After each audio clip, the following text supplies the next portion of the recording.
ఈరోజు మీకు ఒక మంచి చట్నీ చూపిస్తున్నానండి. చాలా ఈజీ, ఎంతో టేస్టీగా ఉండేది. పెసరపప్పు పచ్చడి. పెసరపప్పు ఒక గంట ముందు నానబెట్టేసుకోవాలండి. మనకి ఎంతమంది ఉంటామో దాన్ని బట్టి అని. అయితే ఇలాగ నేను ఒక 2 గుప్పిలు నానబెట్టాను.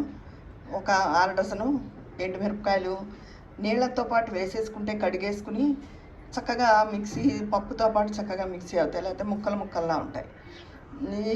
ఇందులో ఉప్పు తగినంత, ఇంగువ బాగా వేసుకుంటే చాలా రుచిగా ఉంటుంది. మిక్సీ చేసుకోవాలి. మళ్ళీ చూపిస్తాను. ఇంగువ తగినంత ఉప్పు వేసేసుకున్నాను. ఇప్పుడు మిక్సీ చేసేసుకుంటాను. ఇదిగోనండి, ఎంతో రుచికరమైన పెసరపప్పు పచ్చడి. వేడివేడి అన్నంలో నెయ్యి వేసుకుని ఈ పచ్చడి కలుపు తింటే అద్భుత, చాలా బాగుంటుంది.